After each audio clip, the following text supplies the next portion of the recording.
Hello बच्चों, good evening. मैं class 10th के मैथ के बारे में डिस्कशन करती हूँ क्योंकि बोर्ड एग्ज़ाम में कुछ ऐसे क्वेश्चंस आते हैं जिनको बार बार पढ़ना बहुत ज़रूरी होता है। जैसा कि आप लोग क्लासेज में और कोचिंग इंस्टीट्यूट में पढ़ लिए होंगे। तो ठीक है, फिर मैं ज्योमेट्री के सर्कल के बारे में बताती हूँ। तो सर्कल के बारे में प्रॉपर्टीज़ हुआ, डेफिनीशंस हुआ, ये सब लोग अधिकतर क्लास में पढ़ लेते हैं। तो मैं, जो कि बच्चों को टफ लगता है, जैसे थ्योरम हुई, थ्योरम के क्वेश्चंस हुए, मैं क्वेश्चन भी कराऊंगी। ठीक है, तो थ्योरम को पढ़ लेते हैं। मैंने पिछले वीडियो में 2 थ्योरम कराया हुआ है, जिन बच्चों ने नहीं देखा है उसको जाके देख लें। तो ठीक है, फिर थ्योरम पढ़ते हैं कि और किसी भी थ्योरम को, एक बात और, किसी भी थ्योरम को कम से कम 2 बार पढ़ें, क्योंकि जब थ्योरम पढ़ेंगे तभी समझ में आएगा कि इसका फिगर कैसे बनेगा। आपको स्क्रीन पे फिगर दिख रहा होगा तो ठीक है, मैं समझा दूंगी। पहले इसको देखिए। परिमेय किसी बाह्य बिंदु से खींची गई स्पर्श रेखा की लंबाई, किसी बाह्य बिंदु से खींची गई स्पर्श रेखा की लंबाई, किसी बाह्य बिंदु से खींची गई स्पर्श रेखा की लंबाई। तो ठीक है, फिर सर्कल को समझ लेते हैं, वृत्त को समझ लेते हैं। तो जहाँ पे आप लोगों को डाउट होगा कमेंट में बताइएगा, मैं उसका सॉल्यूशन ज़रूर करूँगी। तो ठीक है, ये सर्कल है, ये इसका सेंटर वो है, सेंटर वो है, ये बाह्य बिंदु है, आउटर बिंदु है। ये बोला गया है बाह्य बिंदु से खींची गई स्पर्श रेखा, तो हम एक स्पर्श रेखा यहाँ से खींच लिए हैं। क्यू से पी तक एक स्पर्श रेखा खींच लिए हैं। फिर उसके बाद ओ से क्यूपी पर एक लंब डाल दिए हैं। बिंदु ओ से रेखा क्यूपी पर हमने एक लंब डाल दिया है। लंब का मतलब ये होता है कोण क्यू 90 डिग्री, कोण क्यू 90 डिग्री। उसके बाद हमने क्या किया, सेंटर से, सेंटर मतलब बिंदु ओ, क्योंकि हम इसको माने हैं ओ, तो बिंदु ए ओ से बाह्य बिंदु पी को हमने मिला दिया। क्यों मिलाया? क्योंकि हमें पता करना होता है कि कौन सा, परिमेय को सिद्ध करने के लिए किसी न किसी फिगर को खोजना ज़रूरी होता है कि कौन सी प्रॉपर्टीज लगाए। इंसान ट्रायंगल की प्रॉपर्टी जानता है, इंसान उसमें कई प्रकार के ट्रायंगल होते हैं, उसमें वर्ग हुआ, आयत हुआ, मतलब रेक्टेंगल हुआ, स्क्वायर हुआ, कहीं ना कहीं किसी न किसी चीज़ को खोजना होता है। तो उसी की प्रॉपर्टी के माध्यम से हम आगे बढ़ जाते हैं। तो फिर ठीक है, यहाँ पे आप लोगों को दिख रहा होगा कि एक ट्रायंगल दिख रहा है। ट्रायंगल कौन सा है? O Q P. ट्रायंगल कौन सा है? O Q P. तो फिर हम कहते हैं कि, जैसे आप लोग जानते होंगे, समकोण त्रिभुज किसे कहते हैं? त्रिभुज तो कई प्रकार के होते हैं, जैसे समकोण त्रिभुज हुआ और अधिक कोण त्रिभुज हुआ और समकोण त्रिभुज हुआ। तो समकोण त्रिभुज ये है क्योंकि जिस त्रिभुज का एक कोण 90 डिग्री होता है उसे समकोण त्रिभुज कहते हैं। तो ये देखिए, लंब डाले हैं तो ये कोण मेरा 90 डिग्री है, तो इसलिए ये कैसा हुआ? समकोण त्रिभुज हुआ। तो त्रिभुज ओ क्यू पी, त्रिभुज ओ क्यू पी, ये कैसा त्रिभुज है? समकोण त्रिभुज है। इसको आप लिख सकते हैं।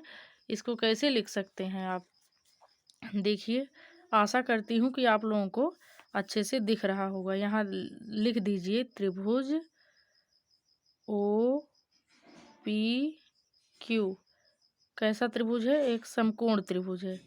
कैसा त्रिभुज है? एक समकोण त्रिभुज है, समकोण त्रिभुज है। तो समकोण त्रिभुज का मतलब ये हुआ कि आप लोग पाइथागोरस, पिछली कक्षाओं में आप लोग पाइथागोरस प्रमेय पढ़ चुके होंगे। पाइथागोरस प्रमेय क्या होती है? K square is equal to L square plus A square. कर्ण का वर्ग बराबर लंब का वर्ग धन आधार का वर्ग। इसमें अगर कोई सीबीएसई बोर्ड का बच्चा होगा या फिर यूपी बोर्ड का बच्चा होगा तो वो मेरी लैंग्वेज को समझ सकेगा, क्योंकि मैं बीच बीच में इंग्लिश, बीच बीच में हिंदी दोनों का प्रयोग करूँगी। तो ठीक है, फिर इसमें क्यूपी क्या है? स्पर्श रेखा क्या है? आधार रेखा है। इसको आधार, पाइथागोरस ने त्रिभुज की भुजाओं में 3 चीज़ों को माना, जैसे मैं अलग से आप लोगों को समझा दे रही हूँ। ये हुआ ऐसे, पाइथागोरस किस चीज़ पे नियम बनाए हैं? इसको मान लेते हैं ए, इसको मान लेते हैं बी, इसको मान लेते हैं सी। मैं, आप लोग कई बच्चे इसमें पढ़ लिए होंगे लेकिन बहुत से बच्चे नहीं जानते होंगे, तो मैं बता दे रही हूँ। ये कोण हुआ 90 डिग्री, इसका मतलब ये समकोण त्रिभुज हो गया। तो ए बी सी ये समकोण त्रिभुज है। तो पाइथागोरस जी ने कहा है कि आधार आधार इसको कहते हैं लंब। जिस पे लंब खींचा गया वो लंब रेखा होती है। और 90 डिग्री समकोण के सामने की भुजा क्या होती है? कर्ण होती है। समकोण के सामने की भुजा क्या होती है? कर्ण होती है। इसका नाम किसने दिया? पाइथागोरस। तो पाइथागोरस ने एक प्रमेय निकाला, फार्मूला क्या निकाला? k² = l² + a²। तो हमें अपने प्रमेय पर ज़्यादा ध्यान देना है। ये तो पाइथागोरस ने कह दिया। इसको लिख देते हैं पाइथागोरस के अनुसार। पाइथागोरस के अनुसार। इसको किसने कहा? पाइथागोरस ने। आप लोगों को क्लियर दिख रहा होगा। तो ठीक है, अपने हम प्रमेय पे आते हैं। तो मेरा प्रमेय क्या कह रहा है? प्रमेय देख लो। किसी बाह्य बिंदु से खींची गई स्पर्श रेखा की लंबाई मुझे पता करनी है, मतलब मुझे QP निकालना है। तो ठीक है, हमने कर्ण क्या है? OP² = OQ² + QP²। क्या है? OP² = OQ² + PQ, चाहे QP जो भी कहें। तो यही PQ ही तो है मेरी स्पर्श रेखा, इसी को तो आधार रेखा कहते हैं। तो इसका मान निकालना है। यहाँ बड़े से लिख लो कि मुझे QP का मान निकालना है। तो ठीक है, आगे बढ़ते हैं।